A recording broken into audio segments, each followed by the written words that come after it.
While no one's grandmother thanks them for talking about their age, my own grandmother has been alive for nearly a century.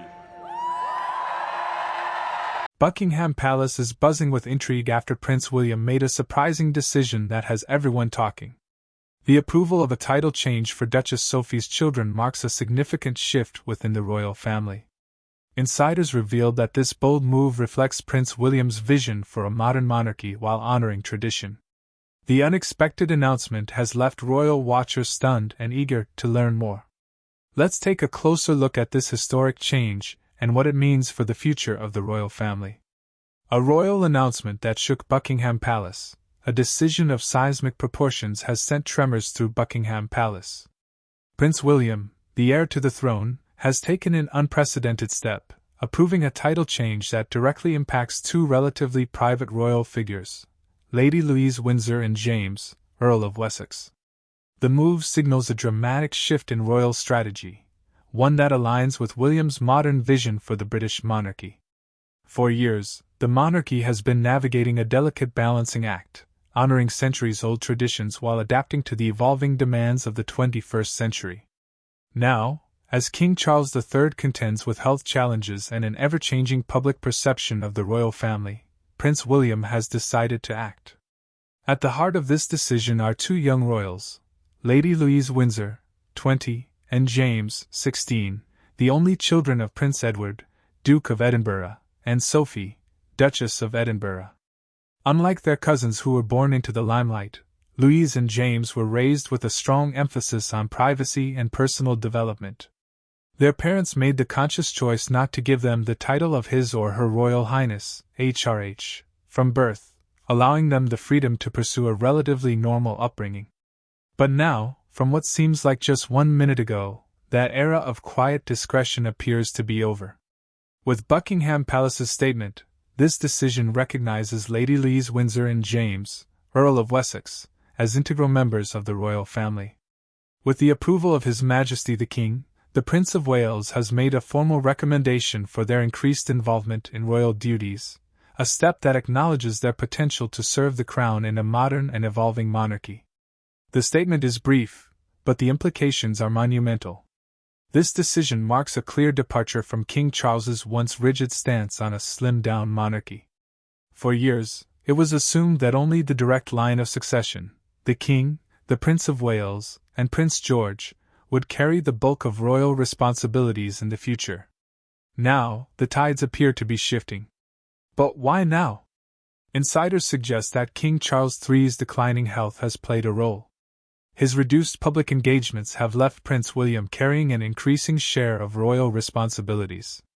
Meanwhile, the departure of Prince Harry and Meghan Markle from royal duties and the aging of senior royals have left gaps that need to be filled. By bringing Lady Louise and James into the fold, William is ensuring that the monarchy does not become stretched too thin. More importantly, he is making a statement about the future, one that values loyalty, quiet service, and a modern approach to duty. Still, the move is not without controversy. Royal experts are divided on what this could mean for the future of the family. Some see it as a practical step in reinforcing the monarchy, while others speculate that this is just the beginning of a larger shift in how royal titles are granted and revoked. As speculation swirls and debates rage on, one thing is certain: this is a bold move from Buckingham Palace. The legacy of the Duke of Edinburgh, a title steeped in history. The story of Lady Louise and James cannot be told without delving into the history behind their father's title, Duke of Edinburgh.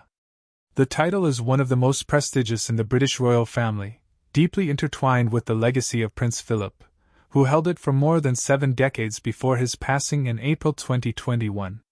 When Prince Philip married then Princess Elizabeth in 1947, King George VI granted him the title, making him the Duke of Edinburgh in honor of his Greek and Danish royal lineage.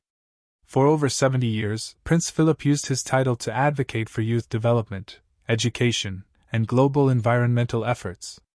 His most enduring legacy remains the Duke of Edinburgh's Award, a global program that has shaped the lives of millions of young people. When Prince Philip passed away in 2021, the title was automatically inherited by his son, Charles, who was then the Prince of Wales. However, once Charles ascended the throne in September 2022, the title reverted to the crown, creating uncertainty about its future. Traditionally, it had been expected, and even agreed upon, that the title would eventually be passed down to Prince Edward, Philip's youngest son. In 1999, Buckingham Palace released a statement confirming that it was Philip's and Queen Elizabeth's wish for Edward to inherit the Dukedom of Edinburgh once it became available. But King Charles hesitated. For 6 months after assuming the throne, Charles deliberated on whether he should grant the title to his youngest brother. Reports suggested that the king was reluctant to hand it over due to his vision of a slimmed-down monarchy, a plan that sought to keep only the most senior royals in the spotlight. However, on March 10, 2023, after months of speculation, King Charles III officially conferred the title upon Prince Edward, a decision that came as both a relief and a surprise to royal watchers. The official statement from Buckingham Palace read, "The King is pleased to confer the Dukedom of Edinburgh upon Prince Edward on the occasion of His Royal Highness's 59th birthday. This title will be held for His Royal Highness's lifetime." It was a moment of vindication for Prince Edward, who had spent decades supporting his father's charitable causes and assuming a quiet yet dedicated role within the royal family. But the decision came with a caveat, one that would shape the future of the Wessex children. Unlike other hereditary dukedoms, this title will not be passed down to James, despite him now holding the Earl of Wessex title.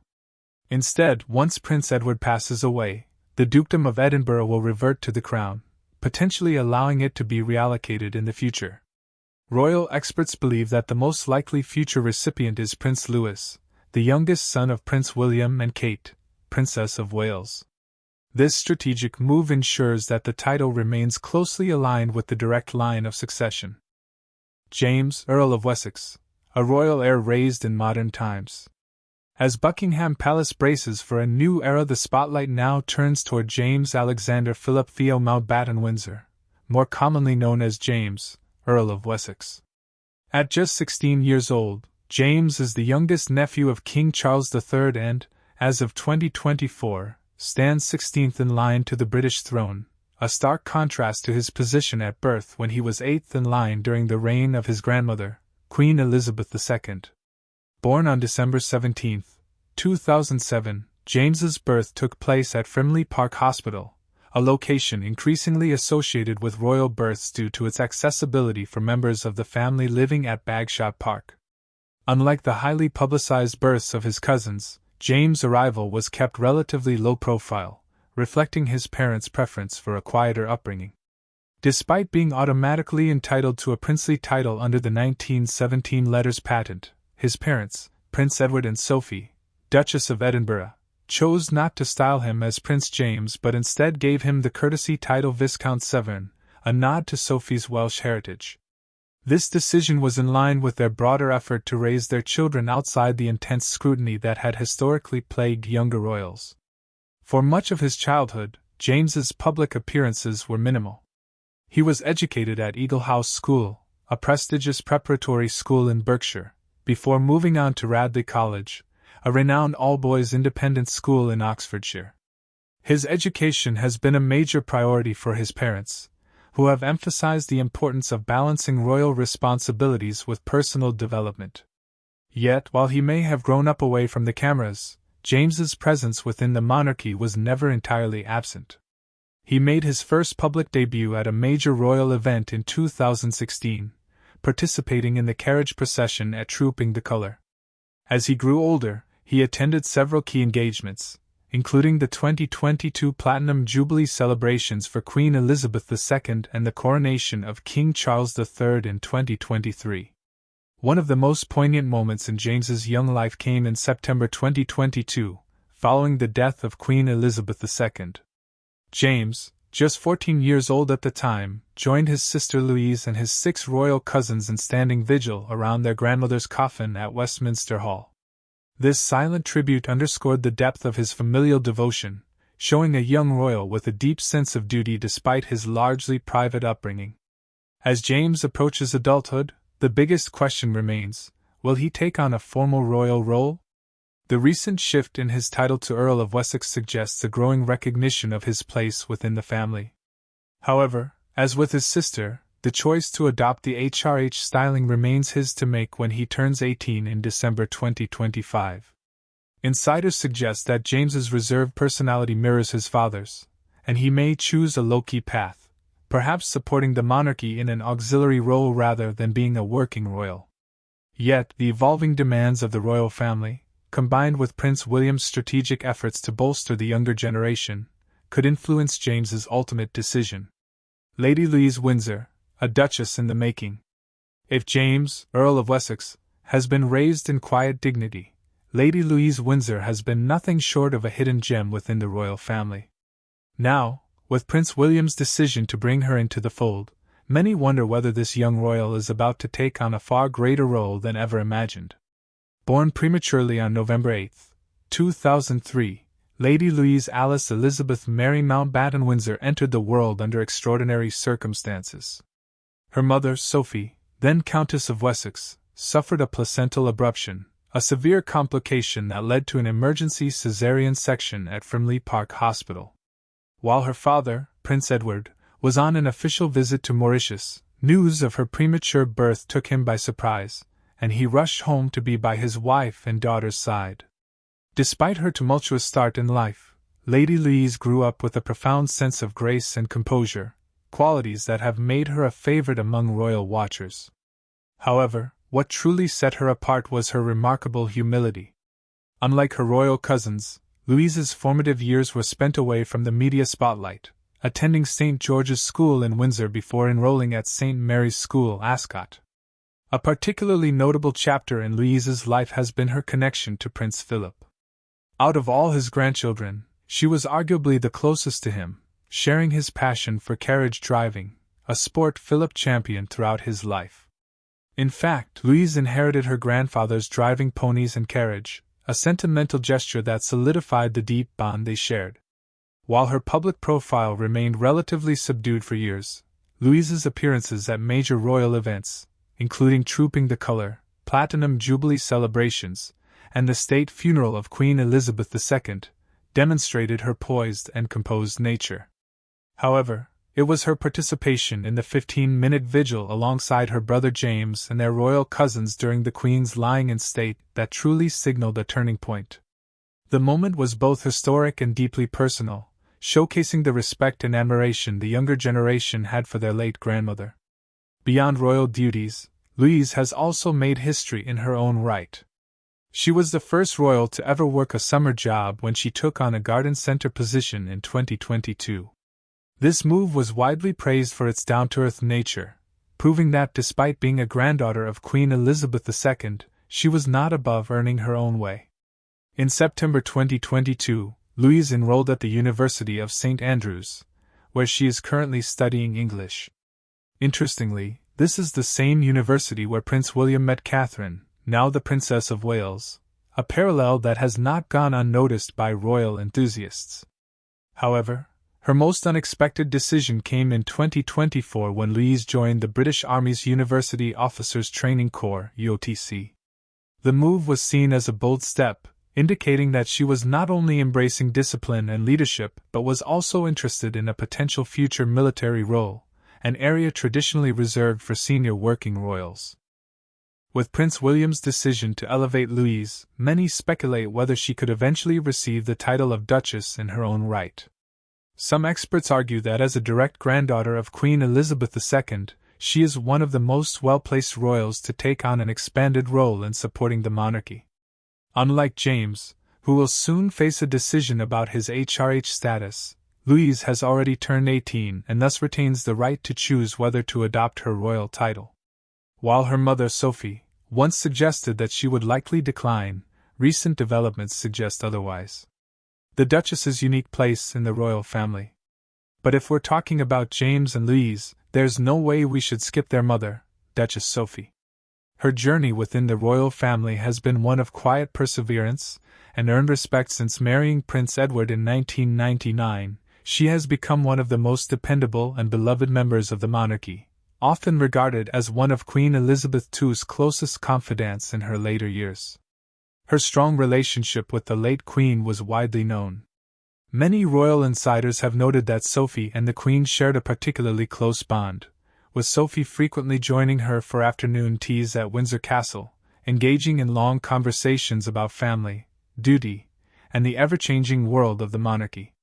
This close relationship made Sophie a trusted advisor, particularly in matters concerning the younger generation of royals.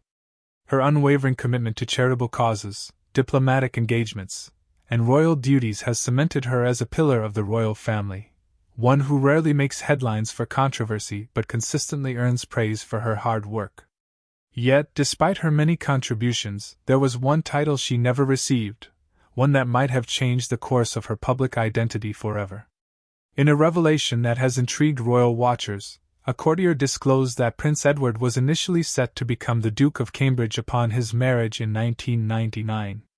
The title, later bestowed upon Prince William and Princess Kate, was one of the most historically significant in the British aristocracy. However, in a turn of events that few could have predicted, Prince Edward himself chose a different path, all because of a film. According to a former palace aide, Edward had been watching Shakespeare in Love, a film that featured a character titled the Earl of Wessex. Fascinated by the sound of the name, Edward reportedly asked Queen Elizabeth II if he could take the title instead. The Queen, in a rare moment of indulgence, granted his request, and thus Edward and Sophie became the Earl and Countess of Wessex rather than the Duke and Duchess of Cambridge. While the decision may have seemed inconsequential at the time, it ultimately shaped their entire trajectory within the royal family.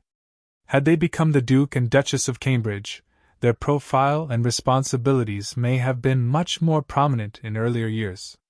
Now, decades later, Sophie and Edward finally hold the ducal title, having been elevated to Duke and Duchess of Edinburgh, a position that honors the legacy of Prince Philip and comes with a renewed sense of purpose. As Buckingham Palace continues to adjust to the title changes approved by Prince William, another aspect of the monarchy's transition remains shrouded in mystery: the legacy of Queen Elizabeth II.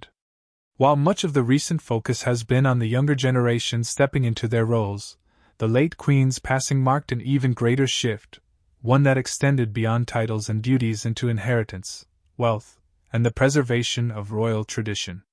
Queen Elizabeth II, the longest-reigning monarch in British history, presided over the crown for 70 years, serving as an anchor through wars, societal upheavals, and changes in public sentiment toward the monarchy.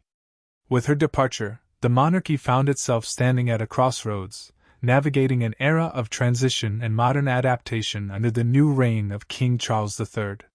Yet, amidst the ceremonial farewells, state tributes, and global mourning, one question loomed over Buckingham Palace and the royal family: the matter of her will and the distribution of her immense wealth and possessions.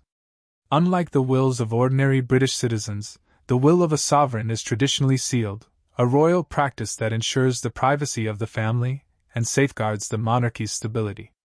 The tradition dates back to 1911, when Prince Francis of Texel was concealed to prevent the scandal of his bequests to a woman outside the royal family.